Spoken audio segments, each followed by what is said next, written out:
I'm very happy to be here today. My name is Liz Doles. I am the gallery coordinator here at the Belmont Media Center Gallery at the Belmont Media Center in Belmont. And I'm very happy to present our artist this month, Jamaal Eversley. And he's here to discuss his work and his evolution as an artist.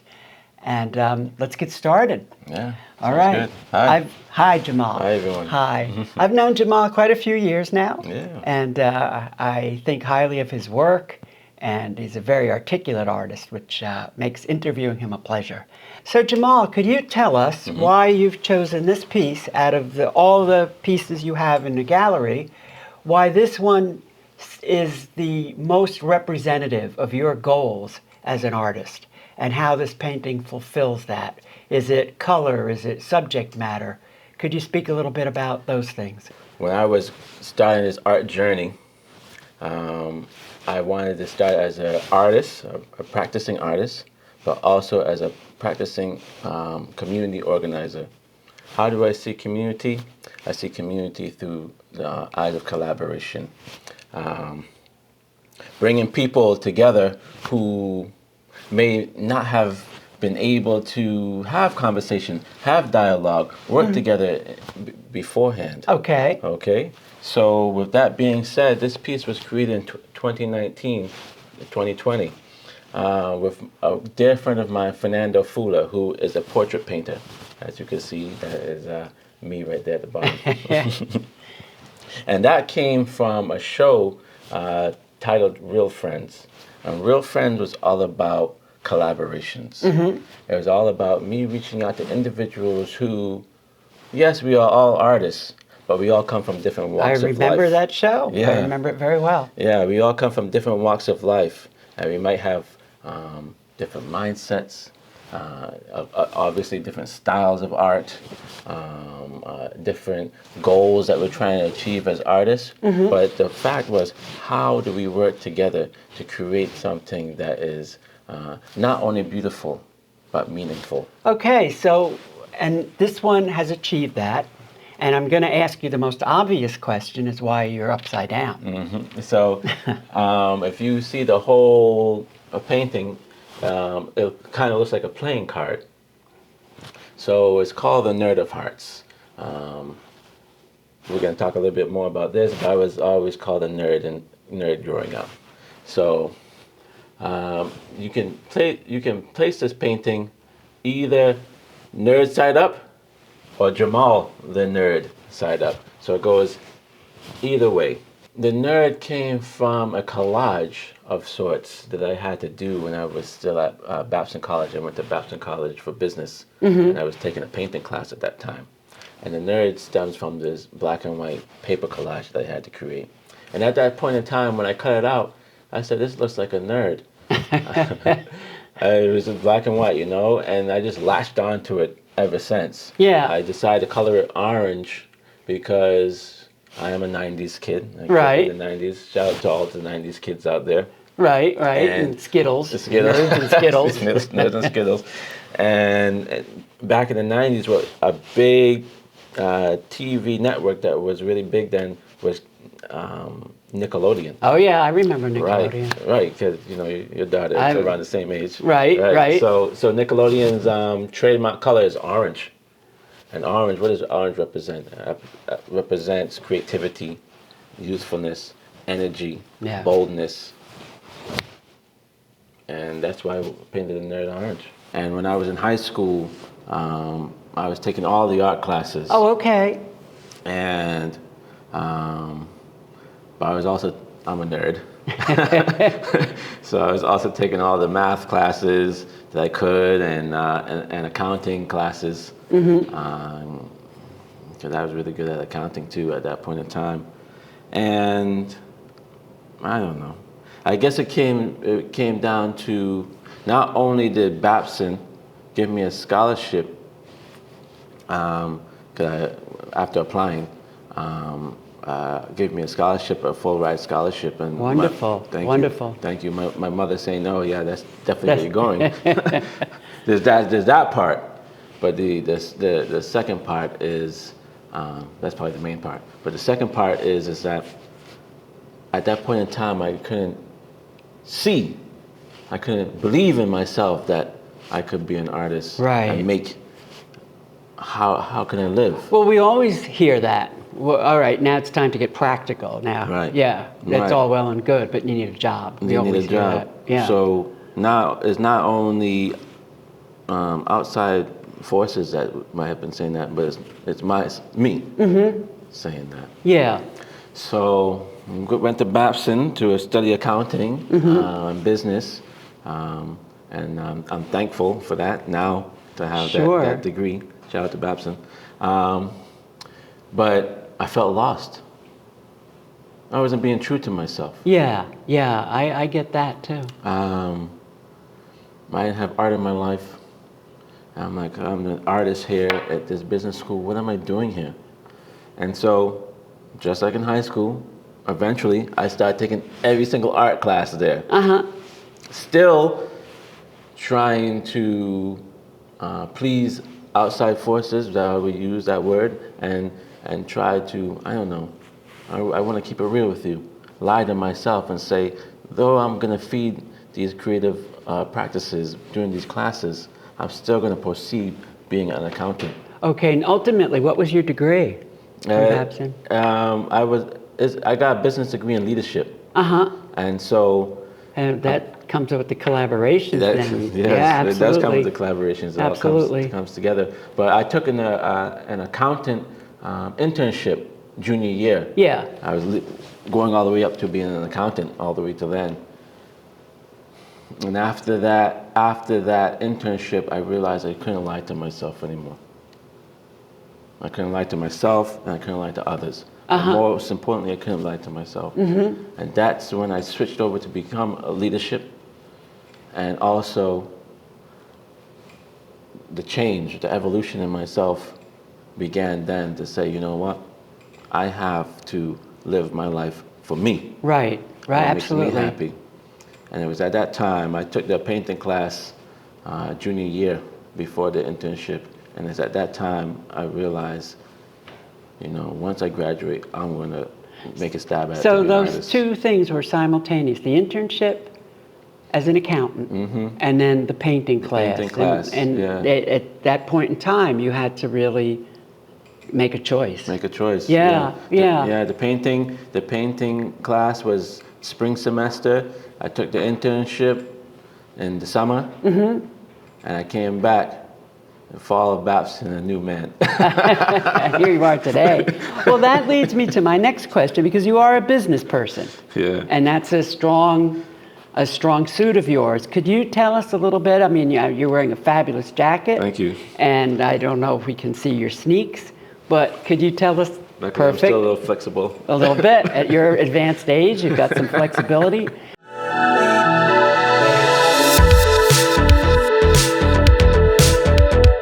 Could you tell us a little bit about how the merchandise part of your practice has evolved? Yeah. I know there are collaborations as well. Yeah, there are collaborations as well. And as an artist, sometimes, and I have dear friends like this too, and myself at one point was like this too, we feel that the only way we can call ourselves an artist is to make artwork like this. Right, traditional paintings or photography, and sell in a gallery. Right. Or have a gallery represent us. And as a community organizer, as a businessman, I feel like I wanted to butt against that. And I teamed up with my friends to say, art doesn't just have to live on the walls. That's right. Art is in you. Art can be on your person. So I decided to team up with my friend, who also Stephanie Ayat, who graduated from Babson at the same time. She's a fashion designer, you know. So I said, let's team up together. my artwork, you make the clothing. So we have a clothing line called Celebrate. Terrific. I have a dear friend who's a master sneaker painter, Joan Gannon. We met in the MFA and we just clicked it off like that. At the time, she was painting Matisse and Picasso shoes. I reached out to her and she said, listen, I only paint dead painters. Well, you're alive and well. And I so, said, yeah. I'm here. Why don't we team together? I'm alive and well.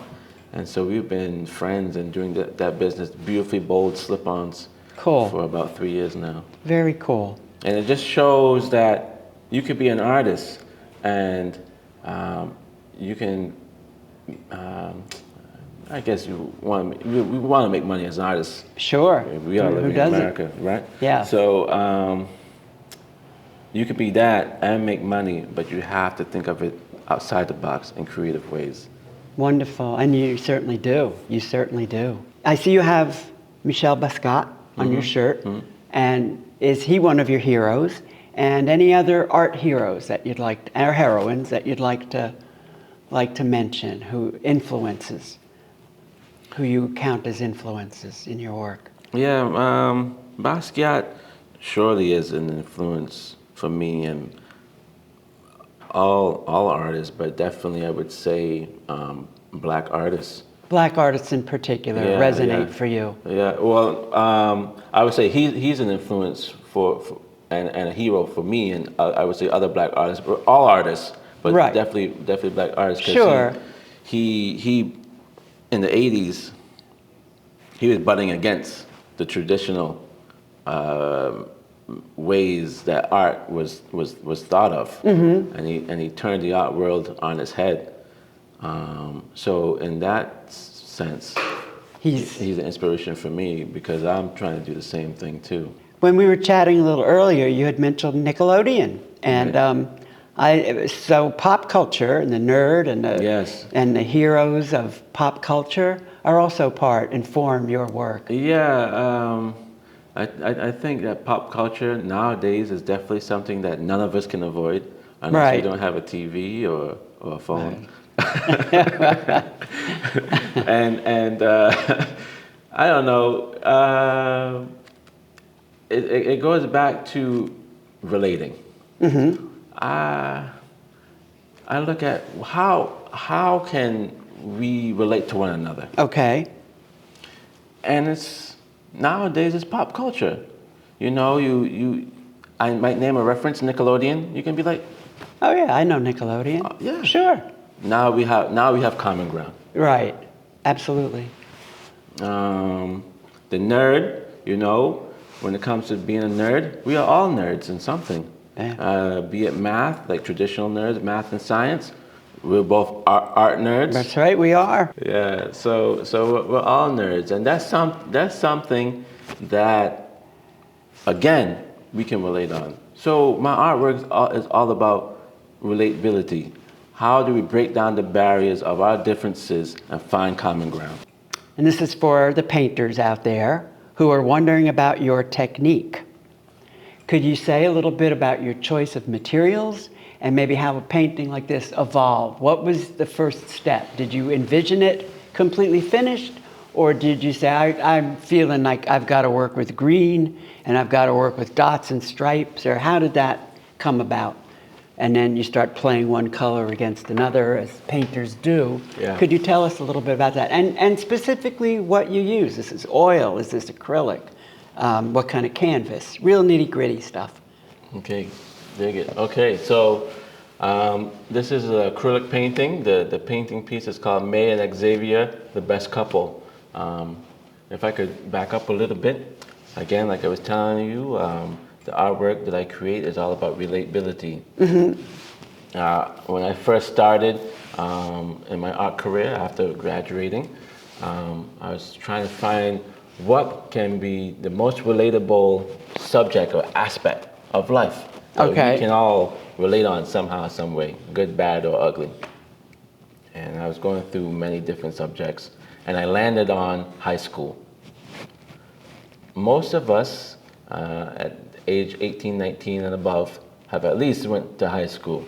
Yeah. And I wanted to create abstract pieces based on different, high school characteristics, high school personalities that we might have all encountered. Okay. That's truly where the nerd really started elevating from.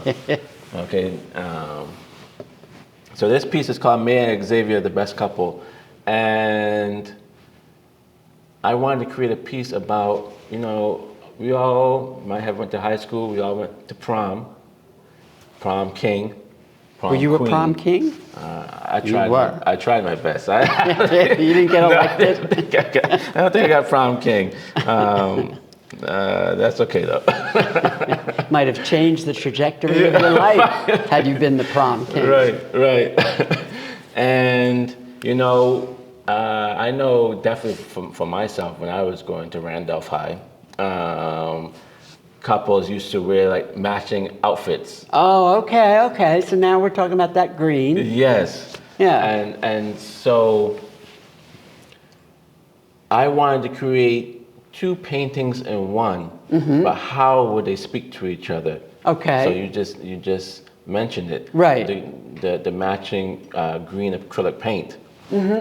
And at this time, I was going through another transformation. Right before this, I was painting very opaque paintings, like layers upon layers. Impasto. Of paint, so you can't see through it. Yeah, So, this is paint. so this half right here is that. Oh, okay. The paint's much thicker. Yeah, and I would do 8 layers of orange, 8 Okay. layers of green. Okay. And then up top is up top. I wanted to break that. I wanted to try something different now. And so that's why you would see that these greens here, and light green is a lighter color. Now, right. Scumbled in. Right. How do they balance off of each other now? Okay. And as an artist, I feel I pride myself on being a colorist. Absolutely. Yeah. How do the colors bounce off each other and match each other? Right. So you're playing with complementary colors and triads and. Color wheel is one of my best friends. You are too, but also the color wheel. You love me more than the color wheel? Yeah. All right, so to get these very crisp edges, do you tape? Do you use tape? So generally speaking, I started using tape just because I was painting for too long now. Oh, tape is great. So I like tape. Anytime I started using tape, I will leave the tape line after you pull it off. Okay. But anything else that I don't use tape, I just go by hand. Right. Yeah. A steady hand. Steady hand. That's so I want to show the difference. Yeah. As you can see, this is my signature here. Your thumbprint? My thumbprint. Yeah, tell us how that evolved. That's interesting. That Tell us how- evolved because around 2015 or so, I read an article where they were saying that there was knockoff paintings so exact to the masters Oh, that okay. you could not tell, even the signature. And so I said, what's the one thing that we all have that cannot be copied? The thumbprint. Yeah. So that just leaves to say that we are all unique, and we should celebrate that uniqueness. Wonderful. Very good. Thank you. I would say nowadays, I'm in a new stage of my life, and that new stage is called daddyhood. Right. Yeah. I have a 4-year-old son, and I would say the one fun fact is, which warms my heart, is that he calls himself an artist. That's terrific. That is terrific. I can identify with that as a parent. Absolutely. As a parent, he's 4, and he beat me to it. I couldn't call myself an artist for 24 years. So he beat me by 20 years, and All right. That's the fun fact I'm proud of. That's terrific. Wonderful. Thank you for sharing that. And again, I'm Liz Doles, and this is Jamaal Eversley, and his work will be on exhibit here at the Belmont Media Center Gallery until December 1st. Yeah. So I hope you'll all come out. The show following that is Liz Doles' work nice. here, and the reception for that will be December 7th at 5 o'clock. And this is a wonderful space and a great opportunity. If there are any artists who are interested in showing here, please contact me via Belmont Media Center. Thank you.